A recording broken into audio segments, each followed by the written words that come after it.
You've probably seen those three letters on a chip bag, a restaurant menu, or maybe your mom pointed at something and said, "Stay away from that." MSG.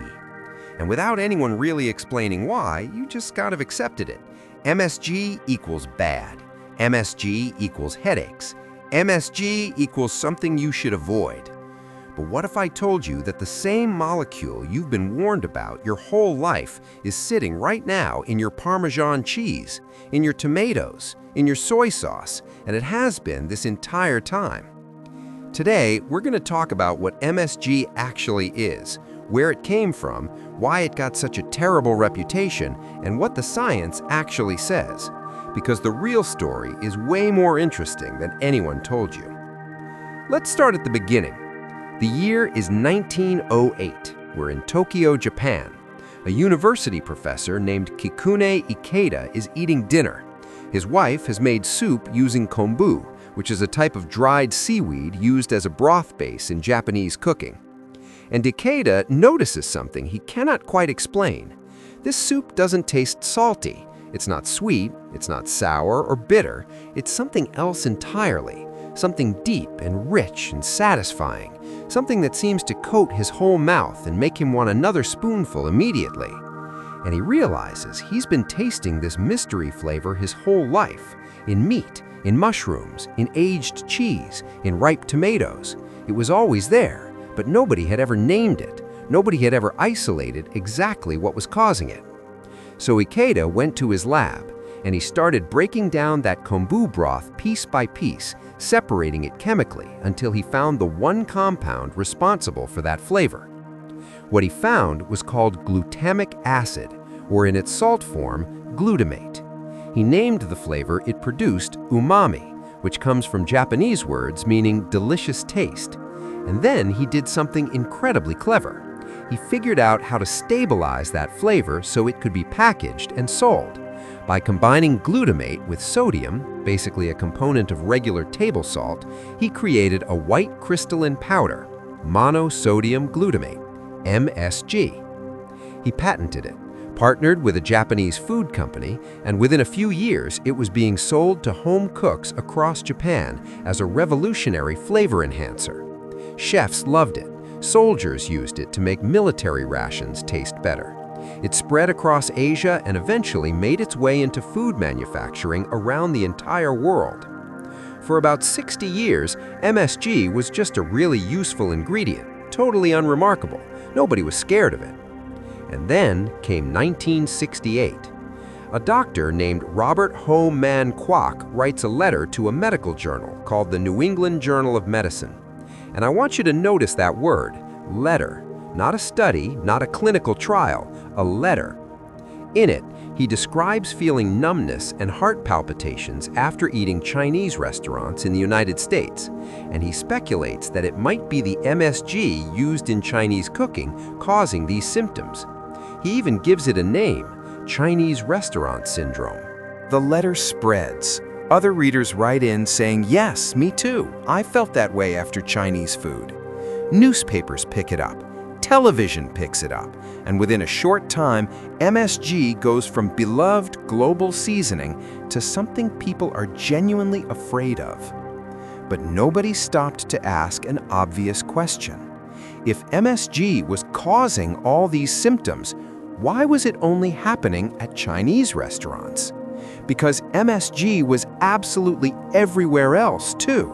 It was in canned soups, it was in frozen meals, it was in fast food, it was in potato chips. American families were consuming MSG at nearly every meal without knowing it. But nobody was writing letters about headaches from Campbell's soup. Nobody was calling it American diner syndrome. Only Chinese food got the blame. And researchers who have looked back at this moment have pointed out something uncomfortable. The fear spread so easily, partly because Chinese food was seen as unfamiliar and foreign. It was easier to be suspicious of something that felt other. The same ingredient in familiar American brands did not trigger the same alarm. It's one of those moments where a small medical observation got tangled up with cultural bias and media panic and turned into something much bigger than the evidence ever supported. So scientists started actually testing it properly, rigorously. They ran double-blind studies. That means neither the people eating the food nor the researchers watching them knew who got MSG and who got a placebo. That's how you keep bias out of the results. And here is what they found consistently across study after study. When people who said they were sensitive to MSG were secretly given food containing MSG and then secretly given identical food without it, they could not reliably tell the difference. They reported symptoms after the MSG meals, but they also reported symptoms after the placebo meals at nearly the same rate. The symptoms were real. The connection to MSG was not. The United States Food and Drug Administration reviewed all the available evidence and classified MSG as generally recognized as safe. That is the same category as table salt, sugar, and vinegar. The World Health Organization reached the same conclusion. The European Food Safety Authority reached the same conclusion. Now, to be fair, some people may have sensitivity to very high amounts of glutamate, just like some people are sensitive to very high amounts of caffeine or sodium. Individual biology varies, but the idea that MSG is uniquely dangerous, that it is a toxic chemical hiding in your food, there is no solid scientific evidence for that claim. And here is the part that really gets people. The glutamate in MSG powder is chemically identical to the glutamate that occurs naturally in food. Your body processes both exactly the same way because to your body, they are the same thing. Parmesan cheese has more naturally occurring glutamate per gram than almost any other food on earth. A ripe tomato is packed with it. So is soy sauce. So are mushrooms, anchovies, and walnuts. When you make a rich pasta sauce with tomatoes and Parmesan and mushrooms, and it tastes deeply and wonderfully satisfying, that is glutamate doing its job. That is umami. That is the exact same thing MSG provides. So why does the fear still exist if the science is this clear? A few reasons. First, beliefs that get into culture are incredibly hard to remove. Once your parents told you MSG was bad and their parents told them, it becomes received wisdom, something you just know, something you never think to question because why would you? It came from people you trust. Second, the food industry actually made this worse. Some companies quietly kept using MSG in their products while loudly advertising themselves as MSG-free to attract health-conscious shoppers. That marketing reinforced the idea that MSG was something dangerous to avoid. Meanwhile, those same products often contained ingredients like autolyzed yeast extract or hydrolyzed protein, which are essentially different forms of glutamate doing the exact same thing in your food. They just don't have those 3 scary letters on the label. Third, and this is just human nature, our brains are pattern-finding machines. You eat at a Chinese restaurant, an hour later you feel off.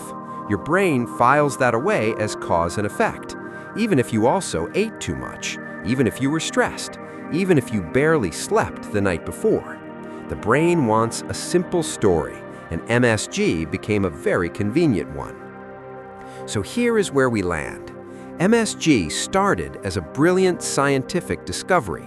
A Japanese professor isolated a flavor that humans had been experiencing and loving for thousands of years in naturally occurring foods. He figured out how to bottle it, and it made food taste better. Then, one letter, written in 1968 without clinical evidence, sparked a cultural panic that mixed genuine health curiosity with racial bias and aggressive marketing. And a safe, naturally occurring compound became one of the most unfairly feared ingredients in modern food history. The science is clear. MSG in normal amounts is safe. It is not chemically different from what is naturally in your favorite foods. Your body cannot tell the difference because there is no difference. You do not have to eat it. Food choices are personal, and that is completely valid. But the next time you see no MSG on a label and feel a little relieved, ask yourself one honest question. Where did that relief actually come from?